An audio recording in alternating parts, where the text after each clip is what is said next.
Intinya sih Pak, peristiwa itu sebenarnya anak-anak ngumpul di situ, nongkrong di situ, pelemparan batu sebenarnya itu nggak ada Pak. Sebentar, ceritanya gimana Aib ngajak kamu jadi saksi? Ya awalnya kan malam berapa? Sekitar jam berapa saya lupa. Cuman malam Aib nelpon saya, Dek, anterin saya ke Polres yuk. Masih tahu Pak. Yang ngarahin bahwa kamu menyaksikan ada anak-anak melakukan pelemparan, kemudian pakai batu, bawa bambu. Nah, yang ngarahin pertama itu siapa? Aib sama Rudiana ngasih tahu ke saya Pak. Dua-duanya. Silakanlah Mabes Polri, Kompolnas, ke siapapun bertemu dengan Ibtu Rudiana, berikan penghargaan kepada personil polisi yang satu ini. Personil polisi yang tetap bersikukuh, yang tetap berdiri tegap, betapapun netizen sudah menghujat dia dan segala macam, ternyata dia disimpulkan tidak melakukan pelanggaran etik apapun. Nah, jadi ini TKP yang paling mendekati. Kalau di sini lebih banyak bohongnya gitu. Dimana Aib melihat katanya malam hari dari jarak 100 meter orang dilempar batu berhamburan. Ini saya yakin bohong gitu si Aibnya.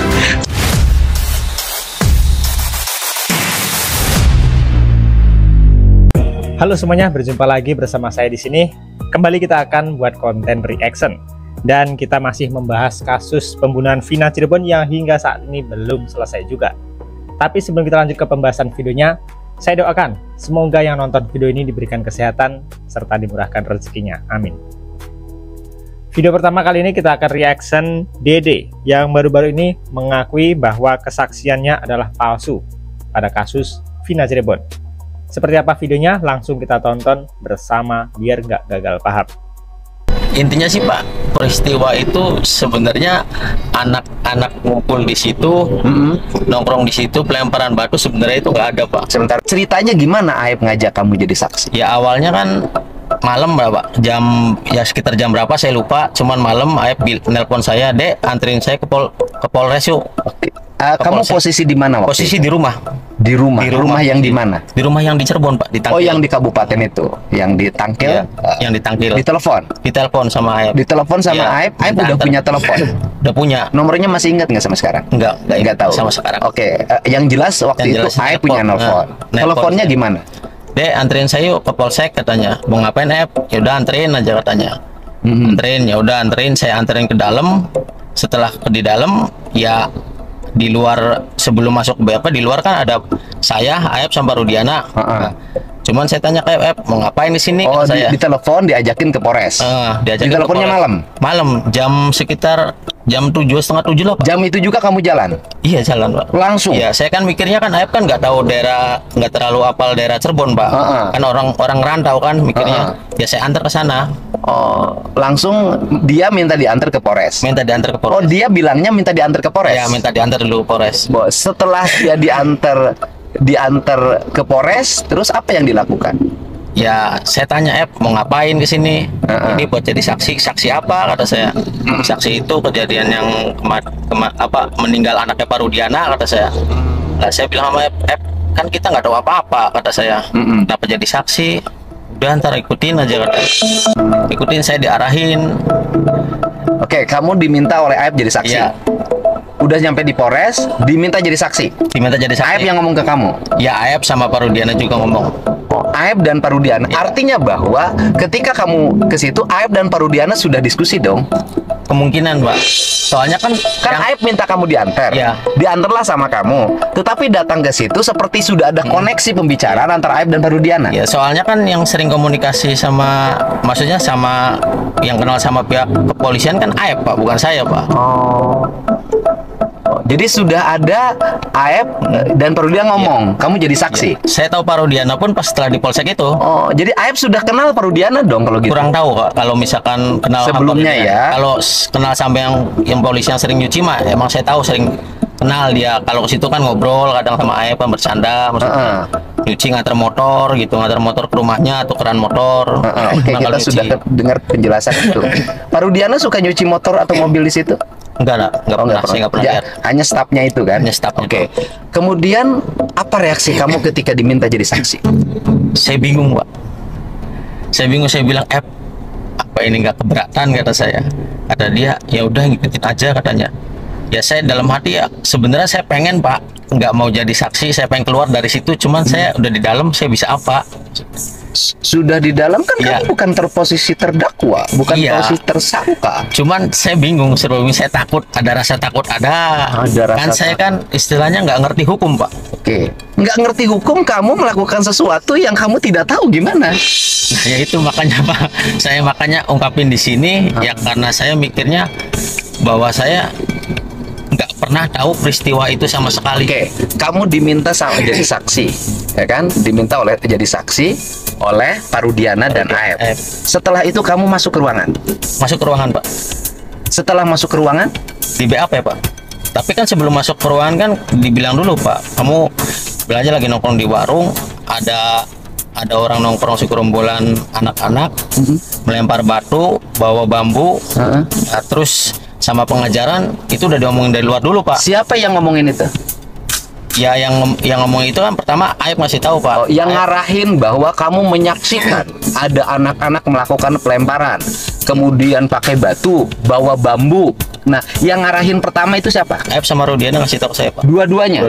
Oke, jadi sangat jelas sekali di sini bahwa Dede ini itu pada waktu itu dipaksa, ya, dipaksa untuk menjadi saksi palsu atas kejadian kasus pembunuhan Vina Cirebon 2016. Yang menyuruh adalah Aib dan Bapak Ibtu Rudiana. Jadi di sini Dede ini sebenarnya nggak mau, tapi karena udah terlanjur dia masuk situ, bingung mau ngapain, ya itulah ya akhirnya dia terpaksa menuruti apa yang disuruh oleh Bapak Rudiana dan Aib. Jadi di sini ya Aib tolonglah keluar, ya jangan bersembunyi. Dede aja sudah mengungkap kebenaran ini, Dede sudah angkat bicara, tinggal kamu lagi Aib dan juga Bapak Rudiana. Ya itulah harapan kita semuanya. Semoga kasus ini segera terbongkar, ya. Semoga ada titik terang, dan di sini sudah jelas sekali di sini bahwa Dede ini sudah mengakui kalau pada waktu itu dia berbohong, ya, sehingga 7 terpidana itu sampai sekarang mendekam di penjara, dihukum seumur hidup hanya karena kesaksian palsu Aib dan juga Dede ini. Silakanlah Mabes Polri, Kompolnas, ke siapapun bertemu dengan Ibtu Rudiana, berikan penghargaan kepada personil polisi yang satu ini. Personil polisi yang tetap bersikukuh, yang tetap berdiri tegap, betapapun netizen sudah menghujat ia tapi segala macam, ternyata dia disimpulkan tidak melakukan pelanggaran etik apapun. Berikan rasa hormat kepada Ibtu Rudiana, dan apapun penghargaan yang patut diberikan kepada dia, ya berikanlah. Naikkan pangkatnya secara luar biasa juga boleh. Ya, tamparan keras, sindiran keras buat kepolisian tentunya yang ditujukan kepada Ibtu Rudiana, ya, diungkapkan oleh Bapak Reza Indragiri. Hal ini sangat jelas sekali, ini merupakan sindiran keras, ya, untuk Ibtu Rudiana, yang mana di situ jika menjumpai seorang Ibtu Rudiana agar diberikan apresiasi yang luar biasa, kalau perlu dinaikkan pangkatnya, diberikan penghargaan setinggi-tingginya, ya, karena biarpun sampai netizen sudah menghujat sampai sekarang, ya Ibtu Rudiana masih bertahan. Kepolisian belum menangkap Ibtu Rudiana. Keren. Itulah ungkapan dari Bapak Reza Indragiri. Gimana pendapat kalian? Ya, ini yang kita tidak begitu jelas, ya. Ini yang buat bingung gitu kan, karena penyidikan tidak benar. Yang jelas fakta itu jenazah ditemukan Peggy dan Vina di atas jembatan layang, ya kan? Ya. Di atas jembatan layang, di sini di fakta ini ada jenazah 2, ada sepeda motor, gitu kan, ditemukan di sini, dan mungkin ada alat bukti lain. Ada helm di sini kan. Nah, tapi kalau di showroom yang katanya pembunuhan dilakukan sini, ini nggak bisa kita. Apa sini barang bukti yang ditemukan di sini atau alat buktinya? Kurang begitu meyakinkan. Ya, mungkin ditemukan apa namanya? Batu. Katanya di tanah kosong ya. belakang. Nah, ini ada SMP 11. Ya. Katanya di sini juga dilakukan perkosaan apa-apa. Ini juga tidak begitu meyakinkan. Dan katanya di sini, dari sini dipindah lagi ke sini. Ini saya nggak begitu yakin gitu. Kenapa nggak begitu yakin? Saya kan berpengalaman menyidik. Alangkan bodohnya membunuh beramai-ramai, setelah dibunuh di sini kemudian dibawa ke sini, ngapain gitu kan, repot. Oke lah, dan harus dibuktikan kalau di sini memang lokasi terjadinya peristiwa juga. Alat bukti apa yang didapat di sini? Alat bukti apa yang didapat di sini? Nah, kalau di sini ada saksi yang mengatakan, walau saksi itu nggak bisa terlalu dipercaya ya. Saksi siapa namanya? Soroto. Soroto dia menemukan di sini, tapi Soroto kan sebagian berbohong keterangannya. Kenapa? Soroto mengatakan dia ke sini karena menemukan waktu patroli. Nyatanya Soroto datang ke sini dari kantor polisi bersama-sama polisi, kan bohong dia kan. Nah ini kemudian ada lagi saksi yang menemukan apa itu tukang ojek atau apa itu ya, yang katanya bawa barang itu lebih meyakinkan juga. Nah, ada lagi yang nemukan ini langsung lapor ke polisi. Langsung Soroto dan polisi datang. Itu lebih meyakinkan. Tetapi artinya ini fakta TKP ada di sini. Kalau di sini dan di sini lebih tidak meyakinkan gitu. Jadi sebenarnya seberapa penting sih Pak sebuah TKP itu? TKP penting sekali karena ada yang namanya segitiga TKP ya. Nah, ini segitiga triangle evidence. Nah, di sini 1, 2, 3. Dari triangle evidence ini kita akan menemukan alat bukti. Di sini ada korban, di sini ada sidik jari, di sini ada sepeda motor, kemudian di sini mungkin ditemukan darah, di sini mungkin ditemukan CCTV kalau ada, di sini ditemukan HP, di sini ditemukan sperma kalau betul diperkosa, di sini ditemukan baju korban, di sini ditemukan sidik jari, dan di sini ditemukan segala macam alat yang digunakan untuk melakukan kejahatan itu. Jadi kalau terpusat jelas, kalau di sini kita nggak tahu apa yang ditemukan di sini. Di sini kita tidak tahu. Jadi makanya saya. Oke ya, itu tadi pernyataan dari Bapak Susno 2J.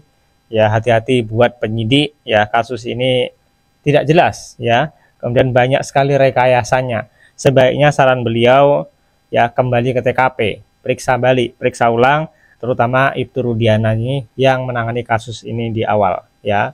Jadi di awal kan Ibtu Rudiana yang melakukan penangkapan, yang melaporkan sebagai terlapor ya, sebagai ayah korban, dia juga yang menerima laporan. Baru kemudian dilimpahkan kepada Polda. Ini kasusnya sangat tidak jelas sekali, banyak sekali rekayasanya. Jadi itulah informasi kali ini ya, terus pantengin channel ini, kita akan update kabar terbaru tentang kasus Vina Cirebon ini. Sekian dulu. Assalamualaikum warahmatullahi wabarakatuh.